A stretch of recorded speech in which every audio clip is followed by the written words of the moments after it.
Hello and welcome everyone. This is Harshal Desai. I welcome all the esteemed panelists to the next panel discussion, which is on water and sanitation innovations, imbibing best practices for a sustainable future. I request my colleague to please bring other panelists also in this room.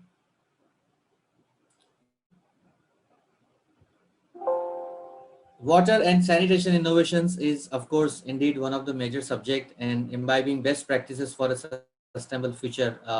We will be having a discussion on this, and we are very glad that we have been joined here with by eminent panelists, Mr. Rajiv Yadav, Chairman, Brahmaputra Board, Ministry of Jal Shakti, Government of India. He will be joining us shortly. We have Mr. Ajitab Sharma, Chairman and Managing Director, Jaipur Metro Rail Corporation Limited, Government of Rajasthan, an expert on water management. He will also join us. Shri Pankaj, Special Secretary, Irrigation and Water Resource Department, Government of Haryana. Thank you so much, Shri Pankaj, for joining us. And we have been joined here by Mr. Pradipta Kumar Swain, Managing Director, Water Corporation of Odisha, Government of Odisha. Thank you so much for joining us. Thank you. Thank you. And we have also been joined by Dr. Pandit Madhunure, Director, Groundwater Department, Government of Telangana. Thank you so much, Dr. Pandit, for joining us. So now we will, Mr. Ajitab is also joining us. He is just facing some difficulty, but he will be with us in any moment, and Rajiv sir will also join us. So we'll start this panel discussion formally now. As I told, subject is water and sanitation innovations, imbibing best practices for a sustainable future.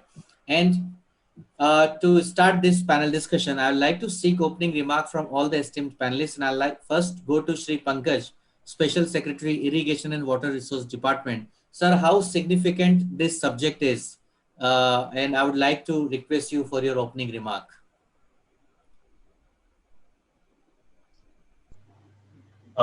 Good afternoon, everybody.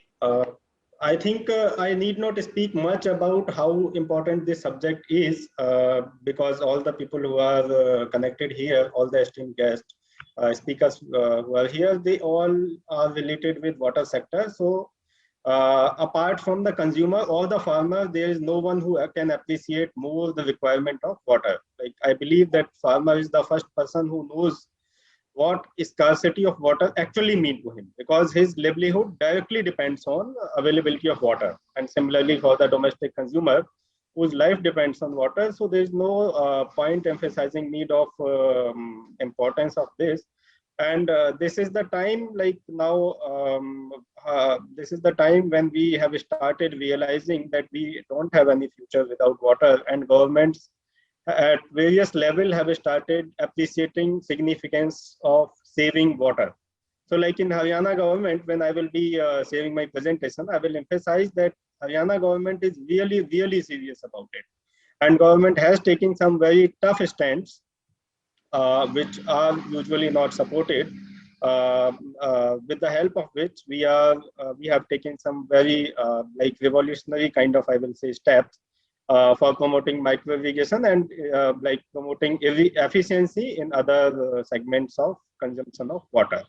So I thank you, the organization. Thank you, Harshal, for bringing us all together. I'm sure we will all learn from experiences of the other. Thank you, sir. Thank you. Of course, I'll come back to you again after speaking opening remark. I'll go to Mr. Pradip Kumar Swain, Managing Director, Water Corporation of Odisha, Government of Odisha. Sir, your opening remark on this subject. Thank you. So, water supply and sanitation is a key sector in the field of service provisions for having better standard of life with improved health standards.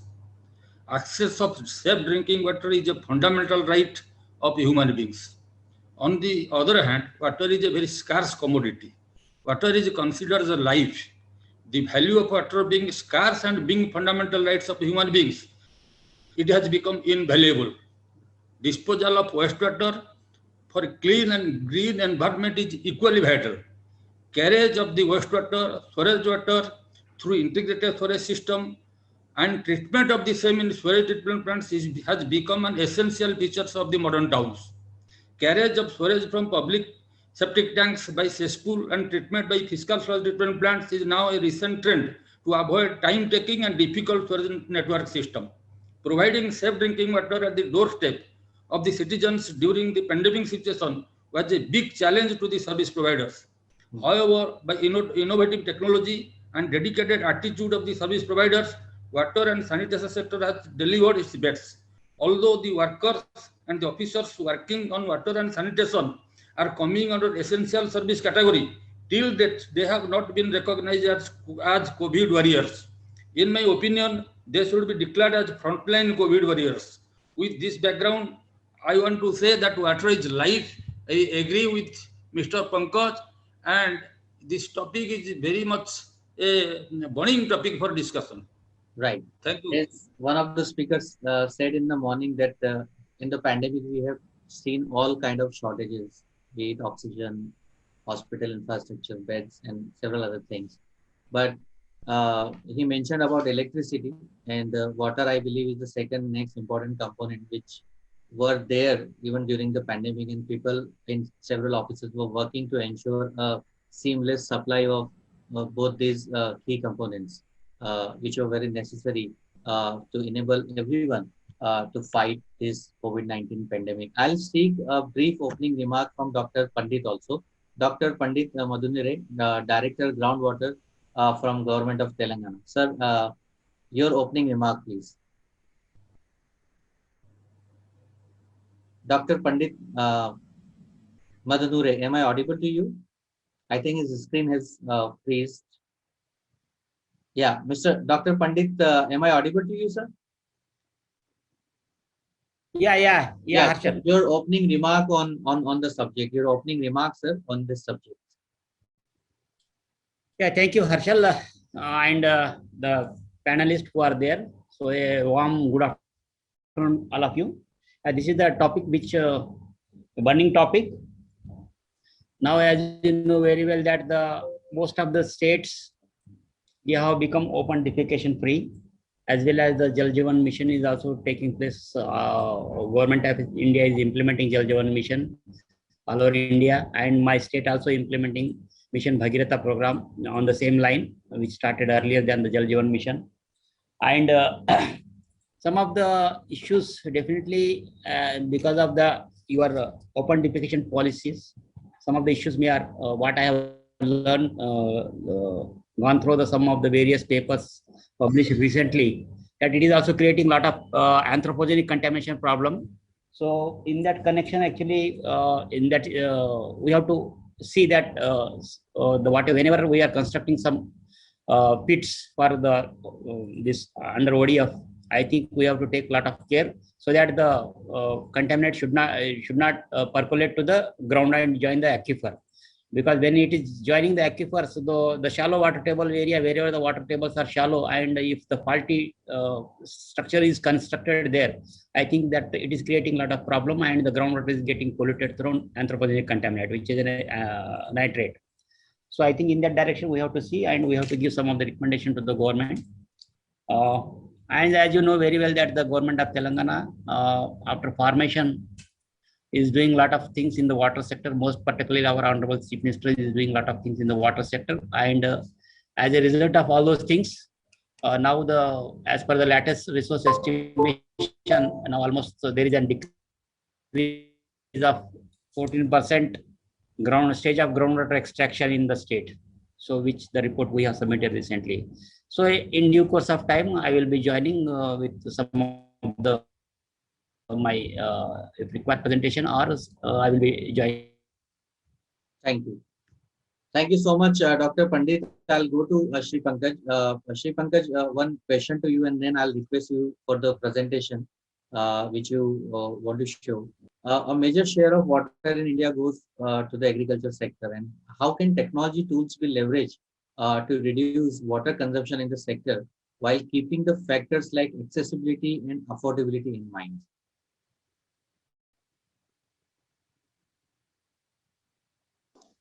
Was it for me, Hassan? Yes, sir. Yes, sir. Yes, sir. Yes.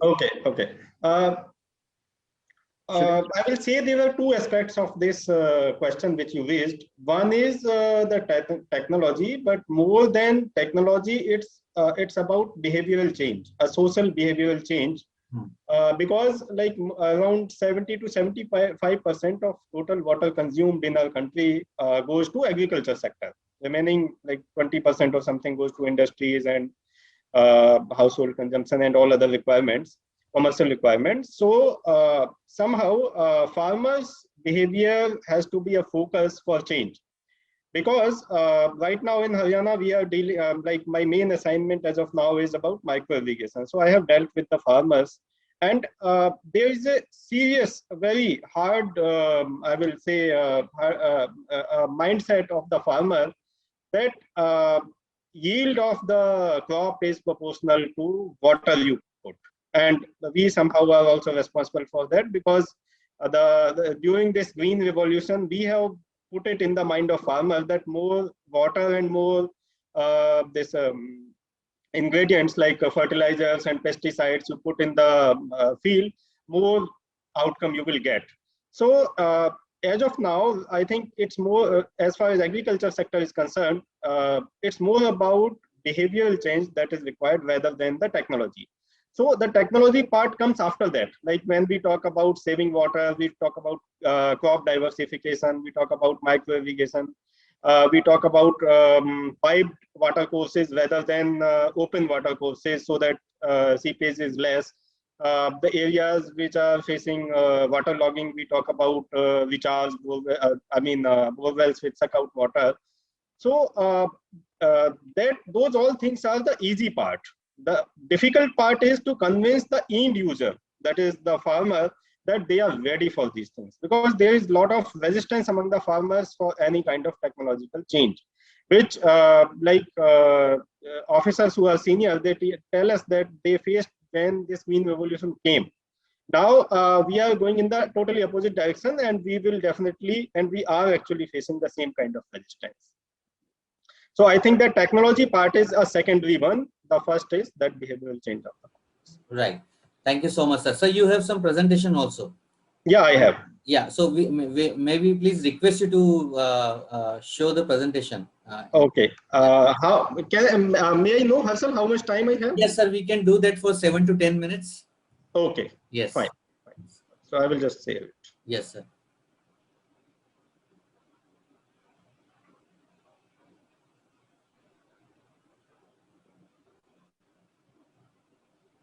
Is it visible, the presentation? Yes, visible, sir. Yes. Okay. Yes. So I will try to finish it in like 7 to 8 minutes, focusing on the main things. Yes, sir. Like I'm a special secretary, and I'm also looking after the charge of administrative CADA. The CADA, which is in other states, now it has been renamed and restructured in Haryana as MICADA, that is Micro Irrigation and Command Area Development Authority. So all the micro irrigation related works have been transferred to MICADA. So I think I need not talk about this efficiency. The sources of water, we have surface, groundwater, rainwater, and the treated wastewater. This is also one focus area which we are having in Haryana. Like we are linking this at STP treated water with micro irrigation. So I will talk about these projects later on. Haryana is a typical agricultural state. We have around 44 lakh hectare area, out of which 29 lakh hectare is irrigated by surface irrigation. But even then, we have huge demand for water. Total water availability which we have is around 18 MAF, including the groundwater. And groundwater is under a lot of stress in Haryana.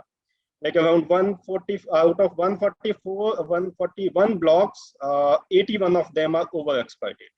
So like they are not overexploited only in the blocks where groundwater is saline, which cannot be used. So that is also one of the reasons why we are putting a lot of focus, emphasis on underground pipelines and micro irrigation.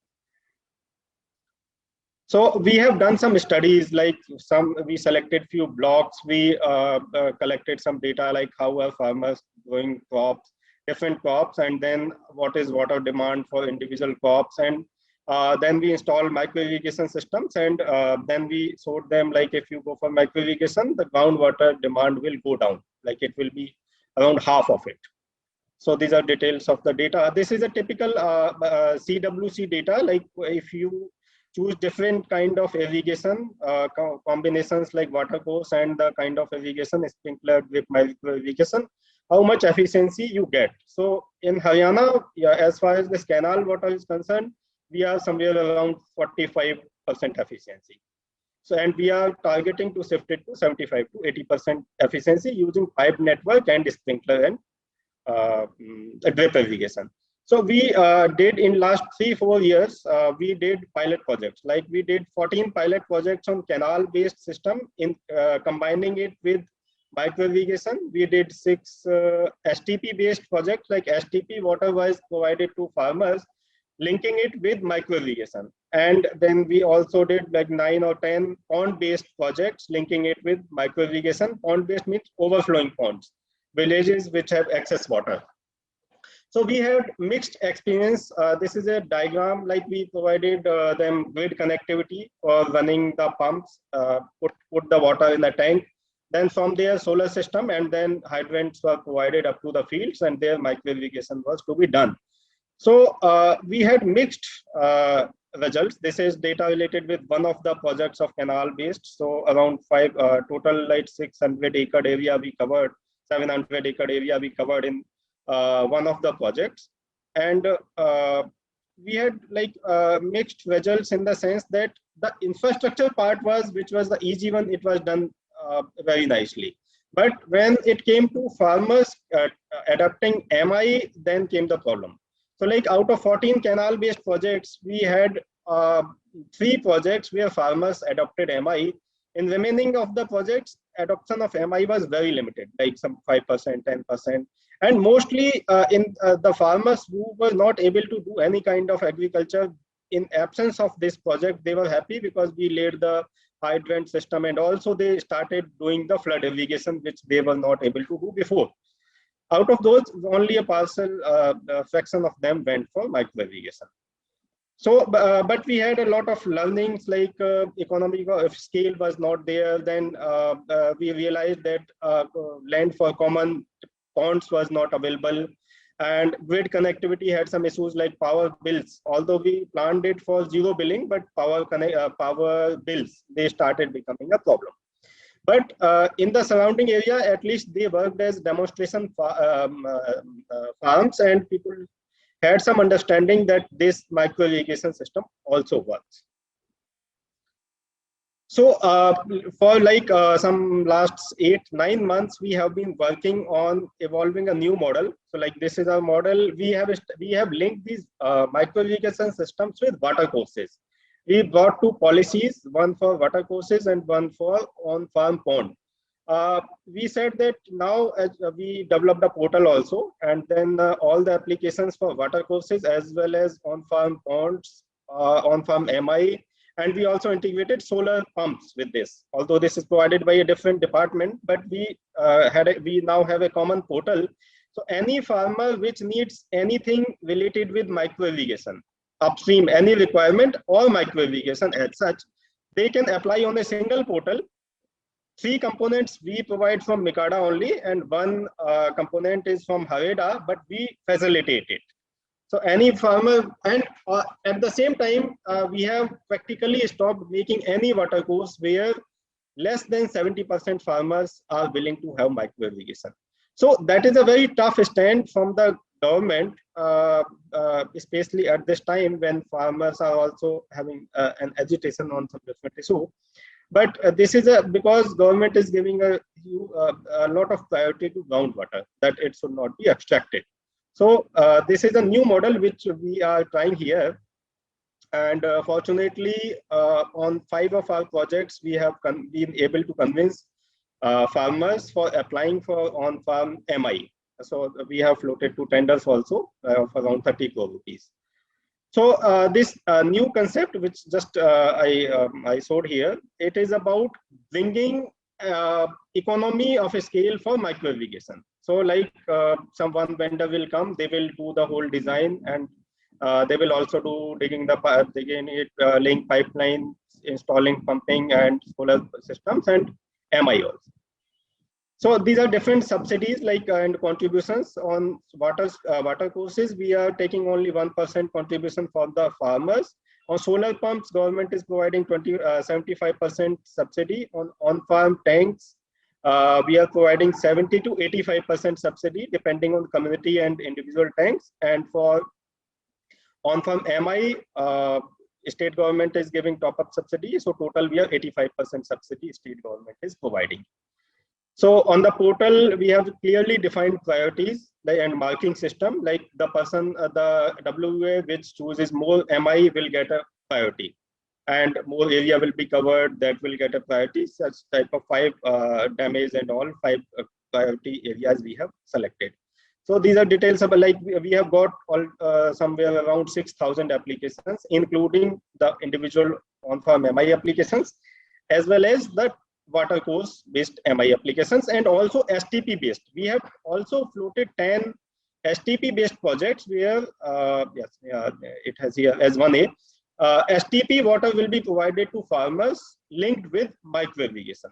So like 35 STPs in Haryana have been identified, and we have floated tenders for 10 of them. So we are waiting for response of other.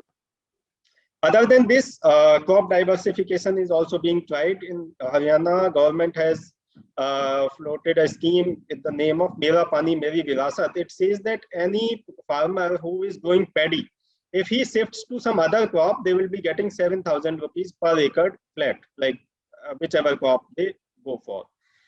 And government is also planning to go for assured purchase of that. They tried last time, but some issues came, but it is being tried again. Micro irrigation we are trying.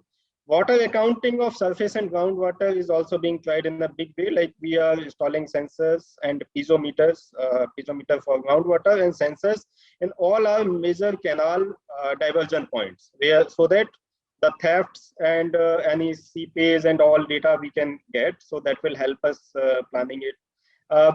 Government has constituted water regulatory authority also for on one side for facilitating and expediting NOCs, and at the same time also for the overall planning.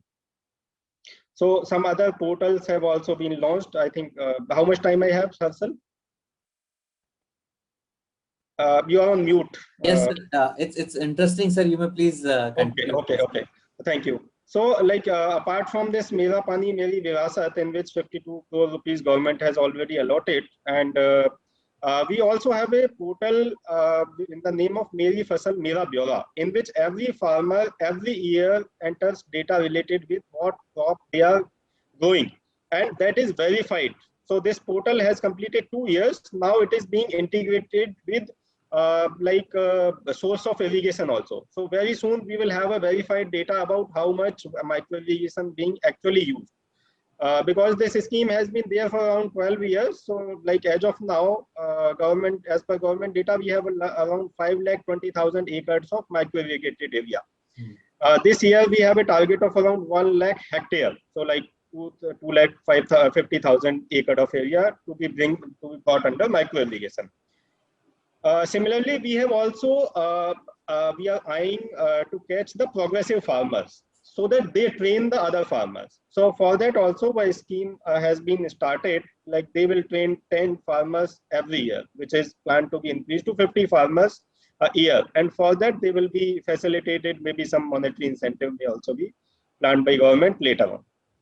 And like I told, STP based the project, we have a NABARD funded project. So in that STP based water will be used for micro irrigation. We are facing some challenges like quality of STP based water, which are being worked out as of now. We have installed, like Haryana has both type of problems. Like at one side we are facing shortage of water, like groundwater is going very low. In around 7 or 8 districts we have huge problem of water logging also. So there government is installing bore wells which are taking out water and putting it in the canal. Right. So that is in the initial state, like around 25 huge pumps have been installed in the central area of the state, which is the main area facing water logging. Yes. So we have a policy on treated wastewater, like 25% maximum can be utilized for this thing. 25% MCs have their discretion where to use. And Atal Bhujal Yojana, it's a central scheme. I'm sure everybody knows about it. So we have 13 districts, 39 blocks. So we are installing piezometers in all the villages of these blocks. So that at least we have detailed groundwater data of these 13 districts. These are details. Yes, we are also having a geo-tagging of all the assets of irrigation department. So like all 1600 canals, 8,000 drains, 15,000 canal outlets, 12,000 bridges, they are in the process of geo-tagging so that we will have a detailed data of where water is going. Right. So that is still in the process. And SCADA system has been installed at major points. It is also being in the process of expansion, like Hathani Kund Barrage, which controls the Yamuna water. They have also these are being installed. So Thank these you. are some of the steps which Haryana is taking Yes. in the process of. Thank you. Thank you so much, Shri Pankaj, for this wonderful presentation. And we will have one more presentation by Mr. Pradipta Kumar Swen. But before I request him, I'd like to go to Dr. Pandit. Dr. Pandit would like to understand from you how, if you can comment on the current groundwater situation in the state of Telangana, and if industrialization has, affected the groundwater quality. What are your inputs on this? Can I give you a brief presentation of 5 to 6 minutes? Yes, sir. 5 minutes. Yes, sir. Please. Yeah.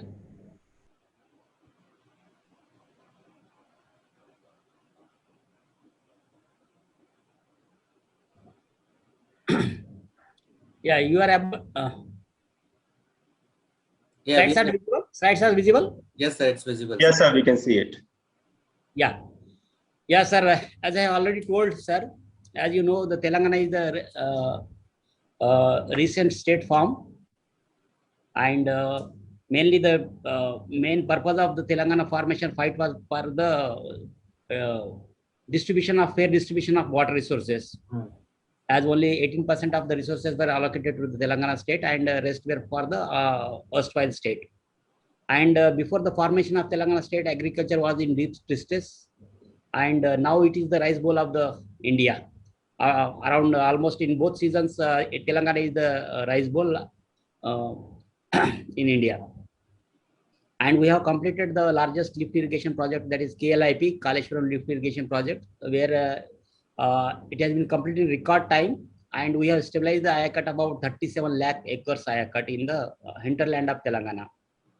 And almost 10 lakh acres of ayakat has been created, additional ayakat has been created in the Krishna Basin also. Under Mission Kakatiya, we have desilted almost more than 26,700 MI tanks.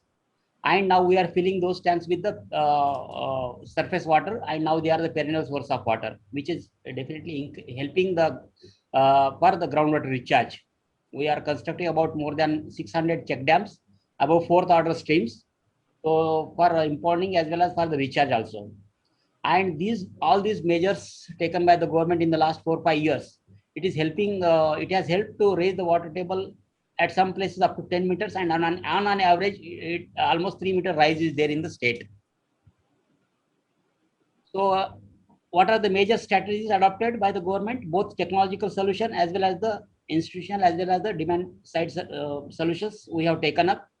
Technological solution is that re-engineering of major irrigation projects, that is KLIP, different number of projects we have redesigned, and another is the Mission Bhagirath, supplying of potable water to all the households. Harita Haram program also to increase the your forest coverage up to 33%, and for soil moisture retention also.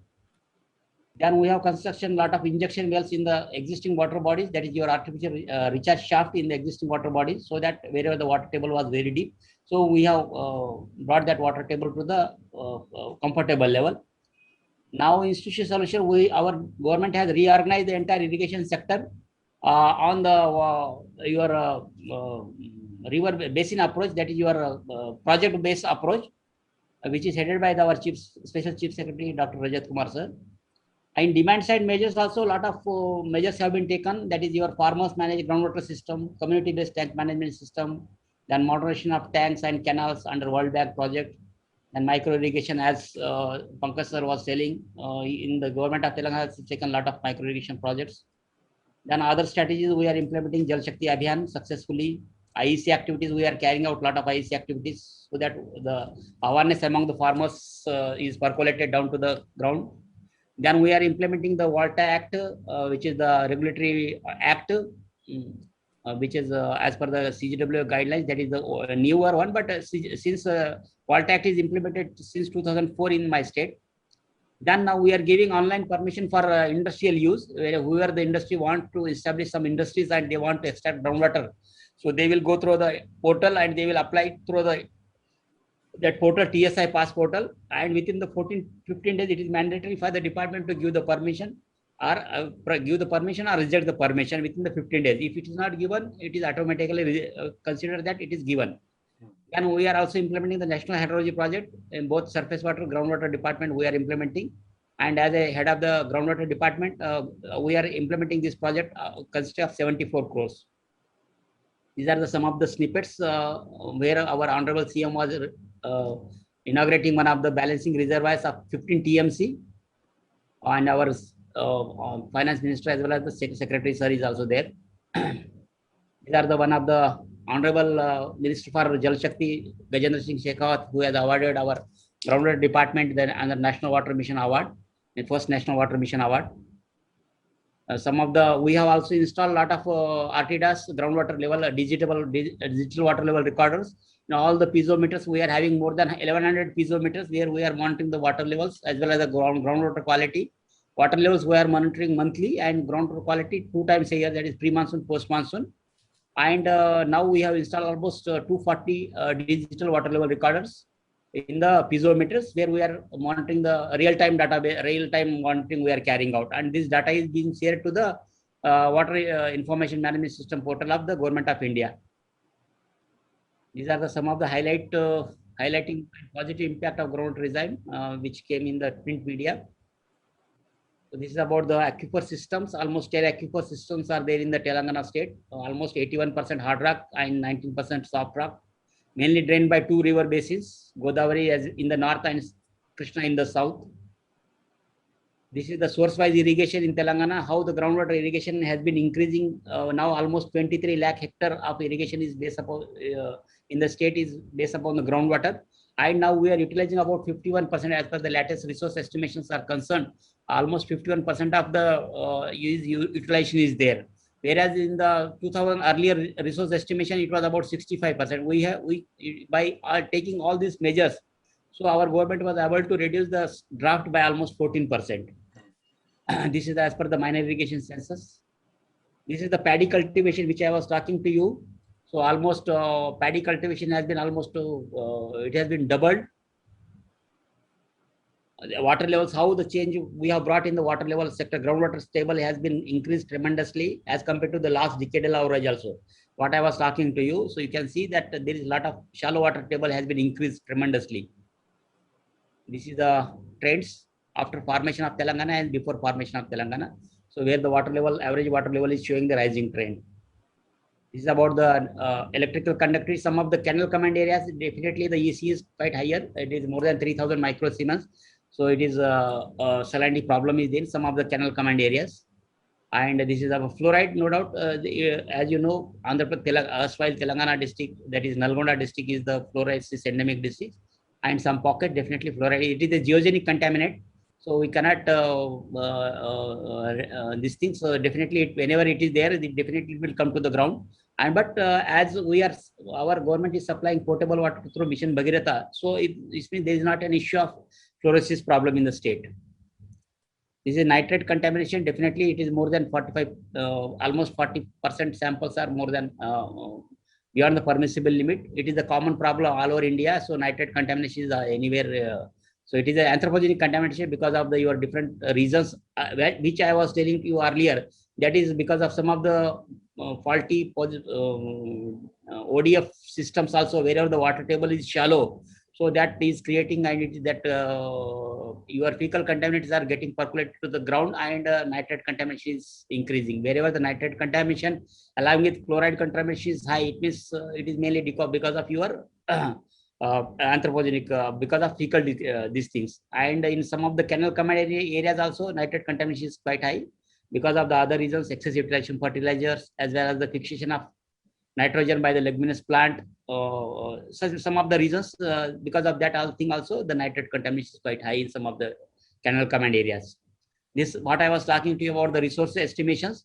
If you see that now the net groundwater availability is about 530 TMC as per the recent estimates, and earlier it was about 437 TMC. It means there is a reduction of about 22% reduction in your more increase in the resources, and then reduction is almost 6% reduction is there as compared to the last resource, because of the abundance of your surface water in the areas.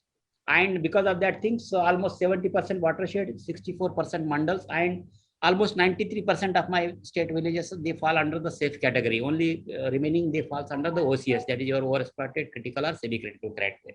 So because of all the measures, we could achieve these things, and now it is the rice bowl and the of the country.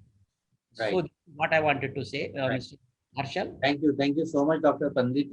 We are aware how Telangana government water management has changed, and it has benefited the agriculture sector a lot. So, Sir, may I ask a query from please, Pandit sir, or Yes, we sir. will take up later? please, sir, right away. Sir, I could observe that there has been a substantial rise in groundwater level in Telangana in some time. I couldn't see the details. So I would like to know if you can please highlight what have been the major efforts by the states. I mean, the main reason for this rise in the water level. Yeah, as I have already told, sir, one of the largest lift irrigation project, that is KLIP, where we are lifting the water from the elevation of about 90 MSL to 600 MSL level through various lifts.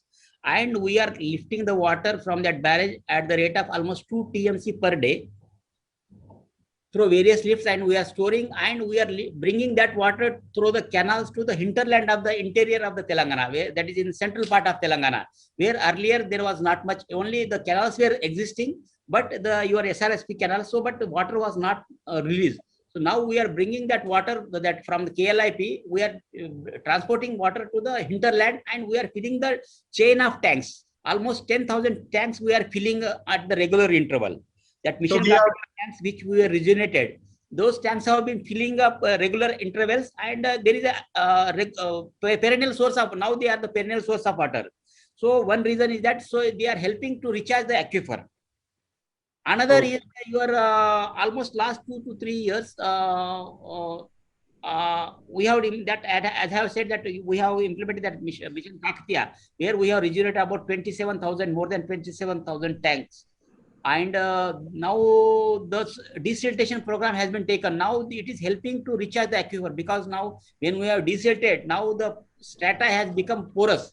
Now it is helping to recharge the aquifer.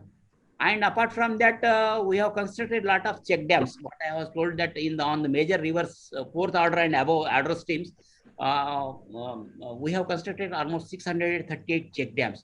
So it is also helping to store the water and recharge the aquifer. And apart from that, in the last 3 to 4 years, so the rainfall is quite nice. Normal rainfall we have received. And last year there was the rainfall was more than 45% also. Last year the rainfall was above 45% than the normal rainfall. So these 4 years also there was a rainfall was quite high. It is above the normal rainfall. So all these 3-4 factors. And apart from that, Harita Haram program, which I have told. So the aim of our government is to take it to the 33% forest coverage. And apart from that, increasing the forest coverage, one more aim is to aim of the Harita Haram is to soil moisture retention also. So they are creating a lot of soil moisture retention programs also along with the Harita Haram. So it is also helping, like your CCT or your contour trenches, or your continuous contour, such type of structures are small things we are doing, and it is also helping to retain the soil moisture. So all these 4-5 factors is helped a lot to retain the aquifer, sir. That are the. Thank you. Thank you, sir. Thank you, sir. Thank you. May I put a question, sir? Yes, please. Yeah, Pradipta, sir. So thank you for your nice presentation. But the thing that for recharging the groundwater, your government has constructed so many recharge tanks.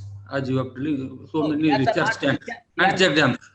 Check dams only we are concerned. Recharge, those tanks are existing. Pre-existing tanks, we have rejuvenated those tanks. So you have rejuvenated those tanks for as recharge tanks, and you have constructed check dams for recharge. So any other rainwater harvesting structures your government is promoting now? And I that is said one that- question. And Yes, second, Yes, sir. Please. second part is that you told that where that pit latrines are there, so groundwater is being polluted, so contaminated due to those latrines, pit latrines, open latrines. So what action your government is taking to prevent that pollution, sir? No, I have not said that it is a natural phenomenon that is all over India. So I have just said that I have read in literature. I have said that it is not taking place, but I have read in literature a recent publication by the government of India that the open defecation policy, that is the wherever this lot of latrines have been constructed in some of the areas, not in Telangana. I am talking about just literature I have read. So I was giving that comment that wherever the shallow water table area, because of the defaulty nature of the your this open septic tanks, it is creating problem for the your contamination of the nitrate. And this Mission Kaktiya tanks, they were the old tanks. They are the pre-existing tanks before formation of Telangana. We have rejuvenated those tanks. We have desilted those tanks. Apart from that, we have constructed a lot of recharge shaft in the existing water bodies. Wherever the small check dams where there are percolation tanks there, we have constructed some wherever the water table was very deep and the overexploited blocks. So we have constructed the recharge shaft where there, so that your water directly go to the your desaturated aquifer, so that it is one of the direct method of recharging the aquifer, so that it will avoid your shallow aquifer. It will directly go, and because of that thing also, we have the water table have been risen. Okay. Thank you, Dr. Pandit. Thank you so much. It actually became a very interactive session, and we liked it very much. Thanks to Pankaj sir and Pradeep Kumar Swain. But we have one presentation by Pradeep Kumar Swain sir also. And considering the time, I would request Pradeep Kumar Swain sir to please run through the presentation as we have 15 minutes more to end this session formally. Okay, thank you. So I will try to finish my presentation as quickly as possible. Yes, sir. So in my introductory words, I have told that water is very scarce. Although 75% of the globe is filled up with earth, but only 1%, less than 1% is usable. And that 1% has to go through a rigorous process of treatment for being potable for human beings. So, in my opinion, a very big subject, and drinking water is very essential. Pure potable drinking water supply, potable drinking water to the people plays a very major role in in any town, in any community. And nowadays, as both of the speakers have already highlighted how the groundwater exploitation and how it is affecting the quality of water, contaminating the water. So now this recharge of the groundwater and optimal use of the water is prime focus of all the citizens, all states of the country. So I will only focus on only how we have transformed from intermediate supply to 24/7 water supply, and what are the impacts it is having on the community. So before that, I will give a brief review how we have made our journey so far. So in 2016, so 300 numbers of water supply projects were inaugurated, and about 550 numbers of water supply projects where foundation stones were laid. So thereafter our journey started. So in 2017, 384 numbers of water supply projects were inaugurated, and after towards the end of 2018, 500 water supply projects were inaugurated. So about investment of more than 3,000 crores have taken place from 2018 2016 to 2020. So our aim was to provide 100% private supply to all the ULBs. Odisha have 114 numbers of ULBs. So our goal was to give a tap at doorstep of each house of the ULB. Then our achievements were that, if you can see, so the Amrut implementation, so we are continuously getting awards. In 2015, we are third in country. In 2016-17, we were second. In 17-8, we are third. But after that, 18-19, 19-20, 20-21, we have stood at first position in the country in implementation of Amrut. Next. So Water Corporation of Odisha, it is a state-owned company to provide water supply and storage services in efficient, accountable and sustainable manner. The main features of WATCO were document management, complaint redressal system, water quality testing system, energy conservation system, optimal chemical conservation system, and preventive maintenance system. These are the main focus areas of WATCO.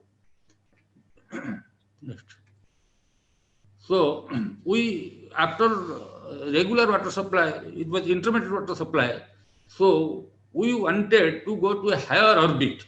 Our Honorable Chief Minister, under 5T initiation, so launched a program known as Drink from Tap Mission.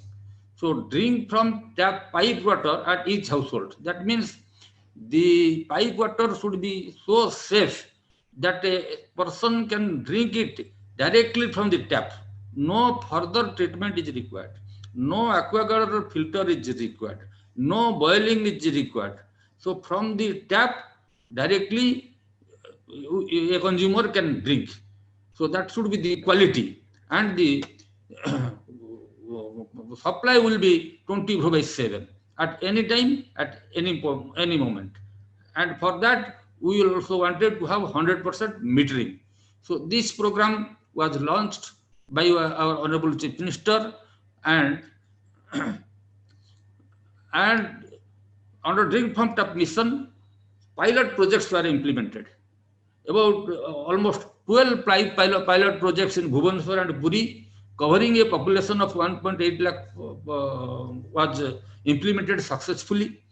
Special emphasis to provide drink from tap quality pipe water to the urban poor.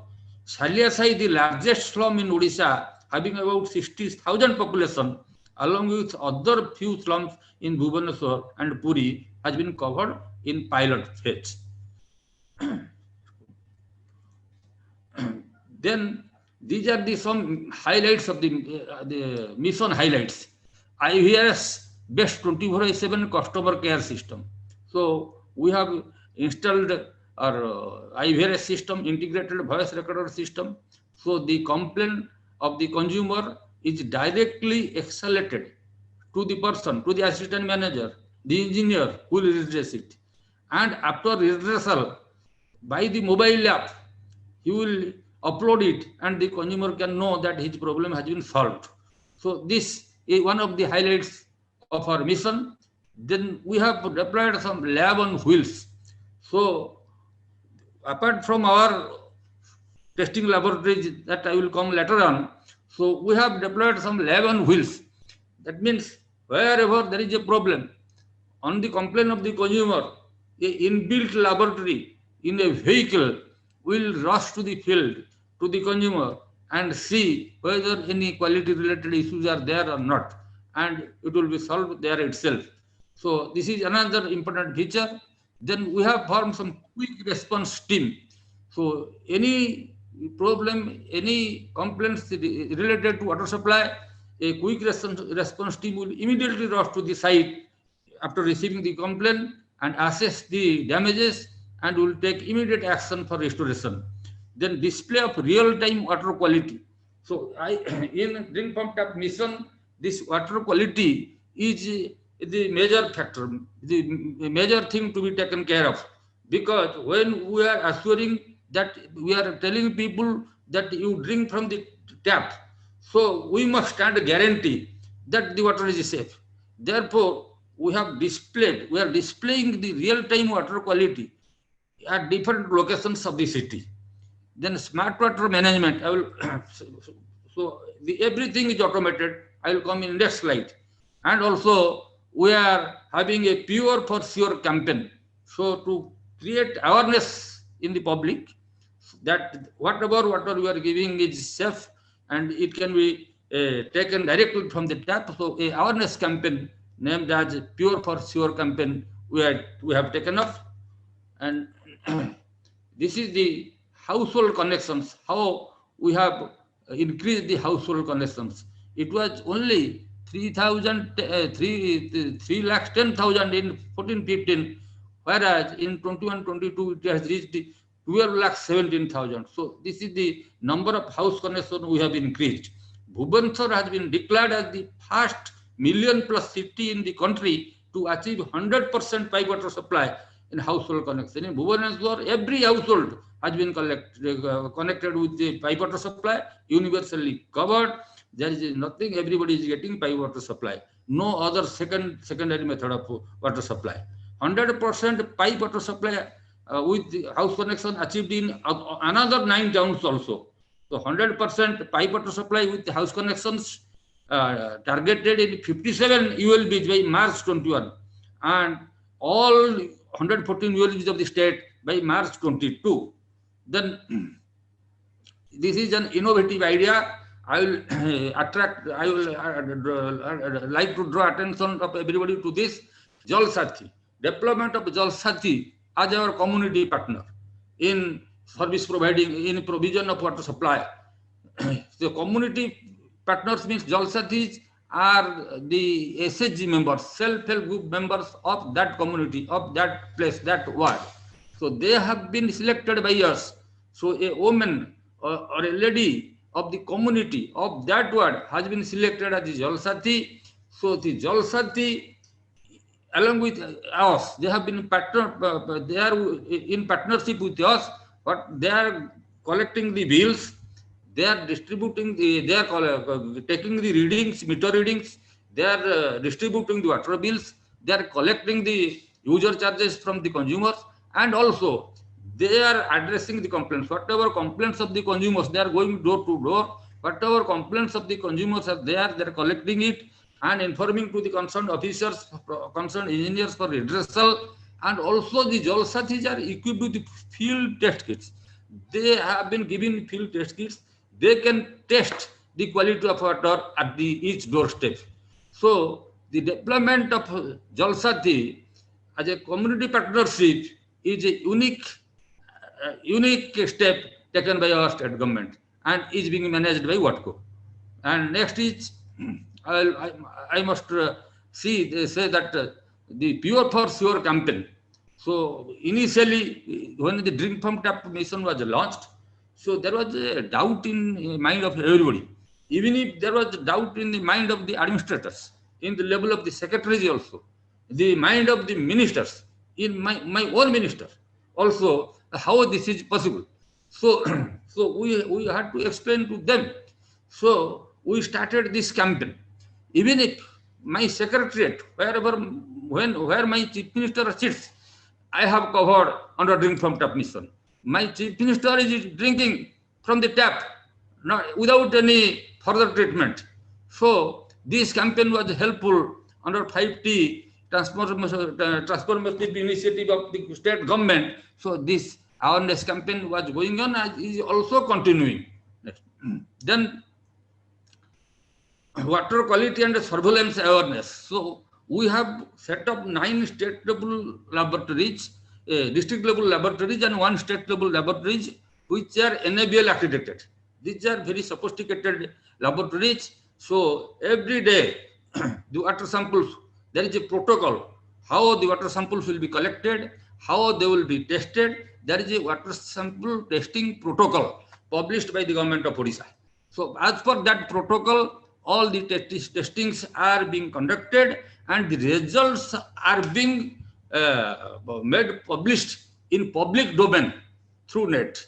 So the quality is under the public domain. we cannot say, we cannot manipulate anything. It is all, everything in the public domain. So, so this is an innovative step we have taken because it is a PPP board. Laboratories do not belong to us. We are not the owner of the laboratory. It is a third party. So they are making rigorous testings. Next. Yeah, sir, I request you to please wrap up in next 1 or 2 minutes. Rajiv Yadav sir has also joined. Okay, I will take 2-3 minutes more. This is about the smart water management in Puri. So everything is automated. Elevated service tank, treated water transmission, pressure lines, water meters, water supply zones, water quality, chlorine contents, operation of generators, operation of pumps, energy meters, everything has been automated and no manual interface. So now this manual laborers have been decreased. Everything is going on in automatic manner. So impacts and benefits, I will tell that automated chemical dosing compared to the post-facto water testing based on consumer complaint, real-time water qualifying monitoring without human intervention compared to testing based on consumer complaint, automated pump and pressure control is being maintained compared to manual control, digital empowerment, citizen awareness, green e-governance, lesser energy consumption, and the last one, way forward, is that upscaling the drink from tap mission across 114 ULBs of the state, reducing non-revenue water, state of the art water quality management, improved customer engagement. Last slide.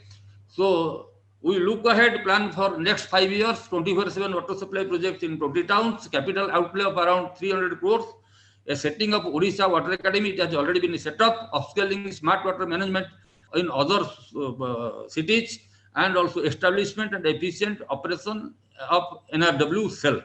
So I may tell you here that the pilot zones where 24/7 water supply has been implemented, all the SLB parameters have been achieved. Yes. The NRW has come down within 20%. Wherever in intermediate supply is 40%, 50%, even if 60%. Right. So we are now making an impact study by NIUA, what impact is on the society, on the citizens of this drink pump tap mission. Right. So now with this, I will conclude, and because time is very less. Thank you so much, Mr. Swain. If we can drink water directly from tap, nothing like it, and that should be the ideal situation, not just in Odisha, but across the states in the country. And before we present token of appreciation and certificates to everyone, we have been joined here by a very senior officer. Hansel, can I ask a question from Pradipta, sir? Sir, if we can have input from Rajiv Yadav, sir. He has joined us. Okay, fine. Rajiv Yadav, sir, a very senior retired IAS officer. He is Chairman, Brahmaputra Board, Ministry of Jal Shakti, Government of India, sir. Thank you so much. We understand you were busy in meetings, but still you could make it to the session. So we would request you, sir, to please have your remark on what are the latest initiative you are undertaking as Chairman of Brahmaputra Board, Ministry of Jal Shakti, in about 5 to 6 minutes, sir. And then we will have a question from Shri Pankaj. You're mute, sir. First of all, my apologies for joining late the session. I have listened a little bit to Pradeep Swain's presentation, but I couldn't listen to what Parampal Kaur and Pankaj and Ajitab Sharma spoke. So special apologies to them. But I know that you have been organizing meaningful sessions, and this session should not be an exception in that respect. Thank you. And when we talk about sustainable future and the best practices for that, then obviously this last presentation, drinking from the tap, was a good idea. But more important than that would be the ultimate water security for citizens of India. Because we know that security of a nation doesn't depend only on the army, military, and spacecraft and other things.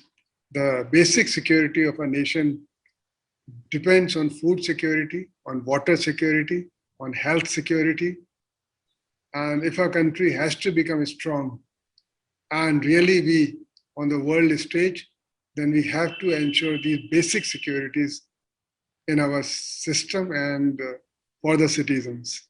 And therefore, water security, we all know that water is life. 90% of our body is made of water.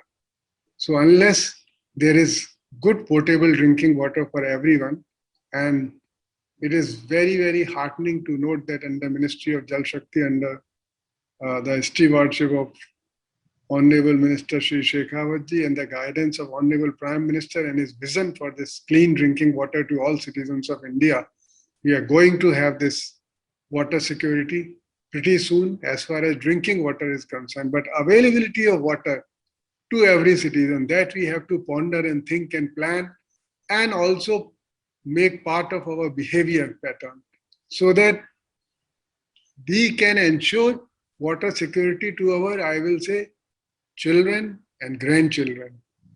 I will simply put it that way. If we want to consume more water today, then we are doing an injustice. If we are depleting the water, groundwater resource beyond the limit that it cannot be repleted, then we are doing an injustice to our grandchildren. So that we should keep in mind. And that is more about behavioral practices rather than other things. And to that aim, though the Brahmaputra board, its mandate is to plan dams and big river valley things and plan for the development of basin, Brahmaputra river basin, but keeping this sustainable thing in mind, recently we, few months back, organized an expedition Brahmaputra board organized, and it was called Brahmaputra Amantran Abhiyan. I wish I could show a brief clip of that Abhiyan, but I'm not prepared today for this session. We'll sometime share it. It was a river rafting expedition that we sponsored and carried out with the assistance and main participation of National Disaster Response Force, NDRF, under the National Disaster Management Agency.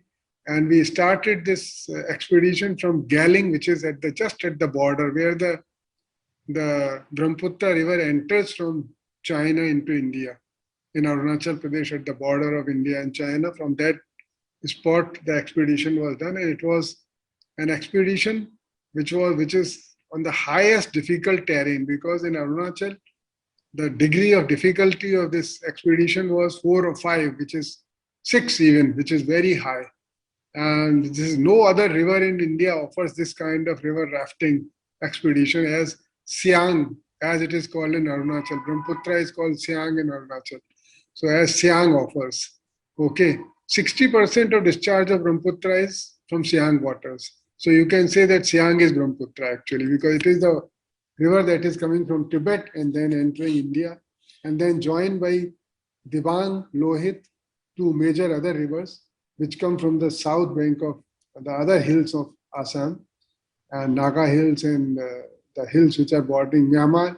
And then at a place, Kobo, all these 3 join, and then it is called Brahmaputra thereon. But since 60% discharge is from Siang, so Siang, you can say, is the parent mother river of Brahmaputra. Right. So what we learned in that, the target of that expedition was to tell people, because people have been complaining of late that Brahmaputra is eroding our agriculture fields. There is flooding, it is harming our villages and this, that. So the aim of this expedition was to bring people closer to the river and not view the river as an adversary. They have been viewing the river as an adversary.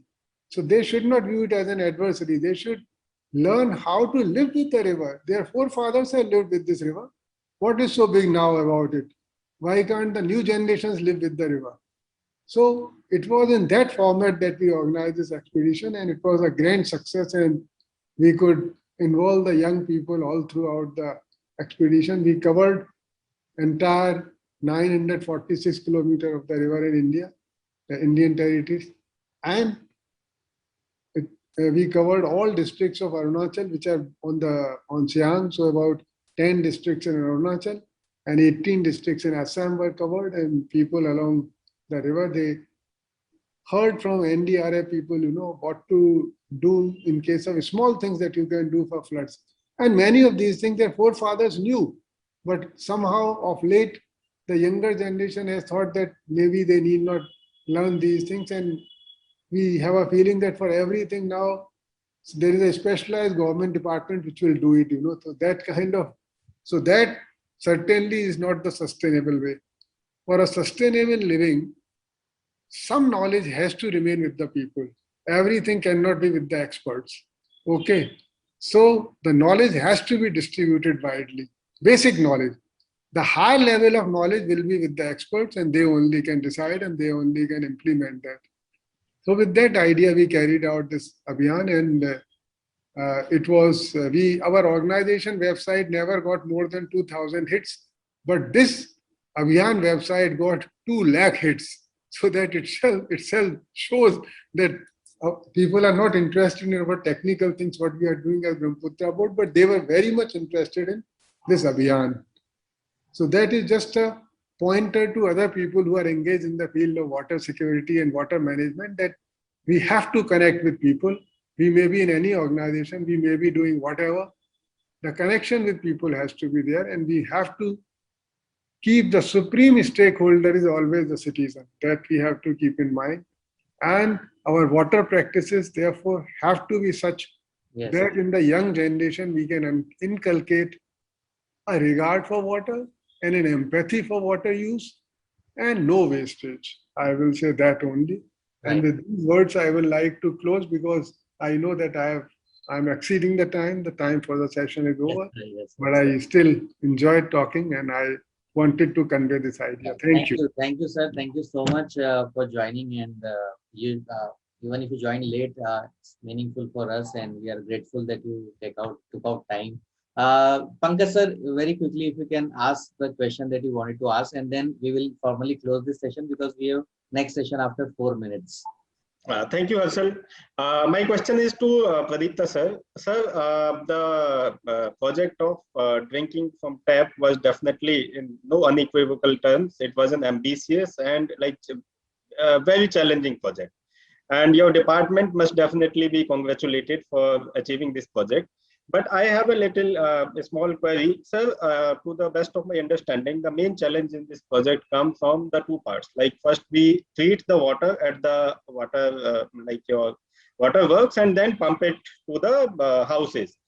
So you must have done a lot of things to improve the quality at the treatment place, and at the same time, because at many of the places pipelines are old, they have leakages, so there happens an infusion of impurities, and at some places it's so serious that sewage water creeps in the drinking water. These are the 2 main challenges which I think. So what was done to address these issues? I would like to hear.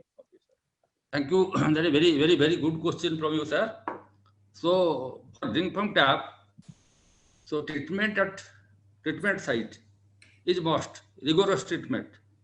No lapse in the treatment site is must. Then coming from the treatment, it is pumped to the zonal reservoirs, zonal points, reservoirs. From there again it is pumped to the distribution system to the consumer end. Before selecting a zone, a DMA district meter area, a condition assessment of the pipes network is done. So after condition assessment, whatever damaged pipes, those are removed and new pipes are placed before going to the scheme. Then whatever leaks are there that are detected and they are repaired. So it becomes almost negligible leaks are there. So the main culprits of the distribution system are ferrule points. In a district metered area, you see, suppose there are 5,000 households, there are 5,000 holes. Those 5,000 holes, if 1 drop of water goes per second in one house, 5,000 drops, so 24 hours. So it is a big amount. So that is to be arrested. So that is a special attention was given to have the ferrule connection with compression fittings and saddles, so that there is no leak there. So this is a special thing done in this 24/7 drink from tap mission areas. So then what for assessing the water quality, the quality analyzers are installed at different locations, further locations of the distribution network, so that automatic the quality of the water that comes to the PLC, it is commanded, it is controlled through a PLC system, automatic command control system. So it is known. even if a small leak is there, that can be detected on real-time basis. So all sort of things care are taken to ensure, because drink pump tap is a very dangerous proposition. When government is telling drink pump tap, that means our neck is we are just on hanging position. Anybody can hang us, can take us to the court of law also. So we are very much careful on that. Thank you, sir. Thank you so Thank much, you, sir. Thank you so much. I must appreciate Shri Pankaj, especially you really made it a very interactive session, Pankaj sir, and made actually my job very easier. So thank you so much, and thank you so much, Rajiv Yadav sir, for joining us. I thank Pradeep Kumar Swen sir also and Dr. Pandit also. We would like to present the certificates to all our esteemed panelists. I request my team to please bring the virtual certificates on the screen. Thank you so much, Mr. Rajiv Yadav, Chairman, Brahmaputra Board, Minister of Jal Shakti, Government of India. Thank you so much for joining, sir.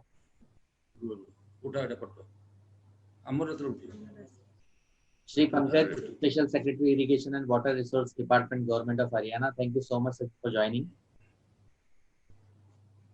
Dr. Pandit Madhunure, Director, Groundwater Department, Government of Telangana. Thank you so much for that wonderful presentation, sir.